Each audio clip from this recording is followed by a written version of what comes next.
Hello students, और आज हम बात करेंगे एग्जाम्पल नंबर 2.12 के बारे में। तो चलिए स्टार्ट करते हैं। 2 gram of benzoic acid C6H5COOH dissolved in 25 gram of benzene shows a depression in freezing point equal to 1.62 Kelvin. Molar depression constant for benzene is 4.9 Kelvin kilogram per mole. What is the percentage association of acid if it forms dimer in solution? तो हमने किया क्या है, हमने benzoic acid लिया है और उसको बेंजीन में डिसॉल्व कर दिया है। और जैसे ही बेंजोइक एसिड बेंजीन में गया उसने डाइमर का फॉर्मेशन किया है। मींस बेंजोइक एसिड के दो मॉलिक्यूल्स आपस में जुड़ गए और डाइमर का फॉर्मेशन कर दिया। कहने का मतलब यहाँ पर एसोसिएशन हो रहा है। तो मॉलिक्यूल्स का एसोसिएशन हो रहा है, तो ये पूछ रहा है कि कितने % पार्टिकल एसोसिएशन में पार्टिसिपेट कर रहे हैं। कहने का मतलब कितना परसेंटेज मॉलिक्यूल्स एसोसिएशन कर रहे हैं। तो एसोसिएशन हो या डिसोसिएशन, इसके बारे में हमें इंफॉर्मेशन देता है वांट ऑफ फैक्टर आई। तो हमें कैलकुलेट करना पड़ेगा वांट ऑफ फैक्टर आई। तो हमें van't Hoff factor i calculate करना पड़ेगा। अगर हमें van't Hoff factor i calculate करना है तो हमें ये वाला फॉर्मूला लगाना पड़ेगा। I equal to normal molar mass divided by abnormal molar mass. अब यहाँ पर हमें नॉर्मल मोलर मास तो पता होता है, मगर एब नॉर्मल मोलर मास कैलकुलेट करना पड़ेगा, वो हमें पता नहीं है। तो अगर हमें एब नॉर्मल मोलर मास कैलकुलेट करना है तो हमें ये वाला फॉर्मूला लगाना पड़ेगा। M2 equal to KF into W2 into 1000 divided by delta TF into W1। यहाँ पर हमें KF की वैल्यू कितनी दे रखी है, 4.9 केल्विन किलोग्राम पर मोल। ये रहा, देखिए 4.9 केल्विन किलोग्राम पर मोल। तो हमें KF की वैल्यू मिल गई। एंड W2 क्या है, W2 है हमारा सॉल्यूट। सॉल्यूट कौन सा है हमारा, बेंजोइक एसिड। तो मास ऑफ बेंजोइक एसिड कितना दे रखा है, ये रहा, बेंजोइक एसिड दे रखा है 2 ग्राम। तो हमारा W2 हो गया 2 ग्राम। तो ये हो गया हमारा W2 equal to 2 gram into 1000 कर देंगे। एंड डेल्टा TF कितना है, डेल्टा TF दे रखा है हमारा, ये रहा 1.62 केल्विन। तो हमारा डेल्टा TF कितना हो गया, 1.62 केल्विन। एंड W1 क्या है, ये है हमारा मास ऑफ सॉल्वेंट। तो हमारा सॉल्वेंट क्या है, बेंजीन। तो बेंजीन का मास दे रखा है 25 ग्राम। तो हमारा W1 हो गया 25 ग्राम। अब हम ये सारी वैल्यूज यहाँ इस फॉर्मूले में रख देंगे और हमें एम नॉर्मल मोलर मास मिल जाएगा। तो हम क्या करेंगे, KF की वैल्यू कितनी है, 1.9 केल्विन किलोग्राम पर मोल।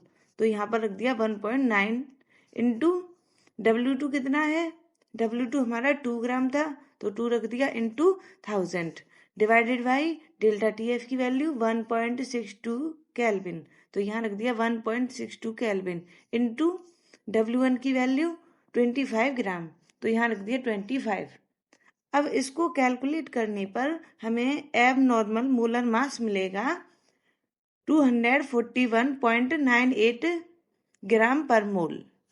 अब हमें एब नॉर्मल मोलर मास मिल गया।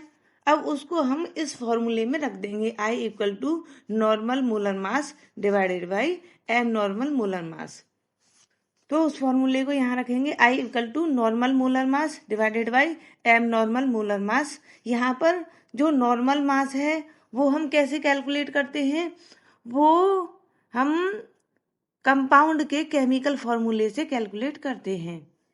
तो हमारा बेंजोइक एसिड था सॉल्यूट, तो बेंजोइक एसिड का फॉर्मूला होता है C6H5COOH। तो इसका मोलर मास कैलकुलेट करेंगे तो एक कार्बन का 12 ग्राम इंटू 6 कर देंगे, क्योंकि 6 कार्बन प्रेजेंट है प्लस 1, क्योंकि एक हाइड्रोजन का 1 ग्राम होता है, इंटू 5 कर देंगे क्योंकि 5 हाइड्रोजन प्रेजेंट हैं, प्लस एक कार्बन का 12 ग्राम प्लस एक ऑक्सीजन का 16 प्लस एक और ऑक्सीजन है तो फिर से 16 प्लस एक हाइड्रोजन का 1 ग्राम। अब इसको कैलकुलेट करेंगे तो हमारा बेंजोइक एसिड का मोलर मास आएगा 112 ग्राम पर मोल। तो हमें बेंजोइक एसिड का नॉर्मल मास मिल गया। तो इस फॉर्मूले में हम नॉर्मल मास को रखेंगे I equal to normal molar mass, यहाँ पर रख देंगे 112 gram divided by abnormal molar mass. Abnormal molar मास कितना आया था, ये रहा, अभी हमने कैलकुलेट किया था 241.98 ग्राम पर मोल। तो यहाँ पर रख दिया हमने 241.98 ग्राम पर मोल। अब इससे इसको डिवाइड करेंगे तो हमारी I की वैल्यू आएगी 0.504। अब हमें I की वैल्यू मिल गई। अब हम I की हेल्प से उन पार्टिकल्स को कैलकुलेट करेंगे, उन मॉलिक्यूल्स को कैलकुलेट करेंगे जिन्होंने एसोसिएशन किया है। तो इसके लिए हमें इक्वेशन देखनी पड़ेगी। तो हमारे पास क्या था, बेंजोइक एसिड। बेंजोइक एसिड को हमने बेंजीन में डिसॉल्व किया था, तो बेंजोइक एसिड का फॉर्मूला C6H5COOH। और जैसे ही इसको बेंजीन में डाला तो क्या हुआ, दो मॉलिक्यूल्स बेंजोइक एसिड के आपस में जुड़ गए थे और डायमर बनाया था। और डायमर का फॉर्मूला कुछ ऐसे लिखा जाएगा C6H5COOH का होल ट्वाइस। कहने का मतलब दो पार्टिकल ऐड हो गए और एक डायमर बन गया। तो शुरुआत में इसका एक पार्टिकल होगा तो इसके 0 होंगे, क्योंकि सारे पार्टिकल पहले बेंजोइक एसिड के थे। रिएक्शन स्टार्ट नहीं हुई तो डायमर बना नहीं, इसलिए 0। फिर थोड़ी देर बाद बेंजोइक एसिड के एक्स पार्टिकल, कहने का मतलब कुछ पार्टिकल इधर साइड आकर डायमर का फॉर्मेशन कर रहे थे, तो हम क्या करेंगे 1 - x कर देंगे। तो जितने पार्टिकल निकले हैं यहाँ पर रख देंगे x, क्योंकि यहाँ से x पार्टिकल निकले थे तो यहाँ पर हम x कर देंगे और उसको 2 से डिवाइड कर देंगे। क्यों कर देंगे, क्योंकि यहाँ पर यहाँ से जितने पार्टिकल यहाँ निकल के जाएंगे उसके आधे डायमर बनेंगे। सोच लो यहाँ पर तुम्हारे 20 बेंजोइक एसिड के मॉलिक्यूल्स थे, उसमें से 10 बेंजोइक एसिड के मॉलिक्यूल यहाँ आ गए। तो अगर 10 मॉलिक्यूल्स डायमर बनाएंगे तो वो 5 मॉलिक्यूल्स बनाएंगे। क्यों, क्योंकि 2 पार्टिकल्स से एक डायमर बनता है। तो यहाँ पर अगर 10 पार्टिकल आ गए तो उसमें से 5 डायमर बनेंगे। तो इसलिए हम 10 को 2 से डिवाइड कर देंगे। सेम ऐसे ही यहाँ पर x पार्टिकल निकल के यहाँ आ गए तो उसमें से आधे करने के लिए 2 से डिवाइड कर देंगे। अब ये क्या हो गए, ये हमारे मोल्स मिल गए। अब हम टोटल मोल्स कैलकुलेट करेंगे। तो टोटल मोल्स आफ्टर एसोसिएशन, तो हमें टोटल मोल्स आफ्टर एसोसिएशन निकालना क्यों जरूरी है, क्योंकि हमें इनकी जरूरत पड़ने वाली है आगे। तो हम क्या करेंगे, टोटल मोल्स कैलकुलेट करेंगे।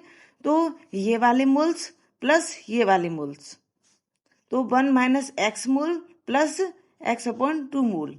अब आपने इक्वेशन सॉल्व की होगी तो इसको सॉल्व करने पर आएगा 1 - x/2। अब हम फॉर्मूला लगाएंगे I equal to total moles after association divided by number of moles before association. तो टोटल मोल्स आफ्टर एसोसिएशन कितने थे, देखिए इस इक्वेशन को दोबारा देखिए। इसमें ये वाले मोल्स क्या हैं, आफ्टर एसोसिएशन, और हमने इनको निकाला भी था। ये कितने आए थे, 1 - x/2। तो ये कौन से मोल्स हैं, आफ्टर एसोसिएशन। तो यहाँ पर रखेंगे हम टोटल मोल्स आफ्टर एसोसिएशन की जगह 1 - x/2 divided by number of moles before association. तो जब हमारा एसोसिएशन स्टार्ट नहीं हुआ था तब हमारे 1 मोल्स थे, ओनली 1, क्योंकि यहाँ पर कुछ नहीं था। तो हमारे एसोसिएशन से पहले जो मोल्स हैं वो 1 है। तो number of moles before association यहाँ पर रखेंगे हम 1। अब यहाँ पर हमने आई की वैल्यू कैलकुलेट अभी की थी, देखिए ये रही 0.504। तो यहाँ पर हमने रख दी 0.504 equal to 1 minus x/2 divided by 1। अब यहाँ पर हमें क्या मिलेगा, 0.504 equal to 1 minus x2। Okay, 1 से डिवाइड करते हैं तो वही आ जाता है। यहाँ पर हम क्या करेंगे, माइनस x/2 इक्वल टू 0.504 में से -1 कर देंगे तो हमारा कितना आएगा, इसमें से इसको माइनस करने पर 0.496। यहाँ पर माइनस से माइनस कैंसिल हो जाएगा तो x इक्वल टू आएगा 0.496 इंटू 2 एंड इसको मल्टीप्लाई करने पर आएगा 0.992। तो ये हमारे वो मोल्स मिल गए जो एसोसिएशन में पार्टिसिपेट कर रहे थे। अब परसेंटेज कैलकुलेट करने के लिए हम क्या करेंगे, इसमें 100 का मल्टीप्लाई कर देंगे। तो हम क्या करेंगे, percentage association of benzoic acid equal to 0.992 into 100। अब इसको मल्टीप्लाई करने पर आएगा 99.2%। तो जो मॉलिक्यूल्स एसोसिएशन में पार्टिसिपेट कर रहे थे उनकी परसेंटेज है 99.2%।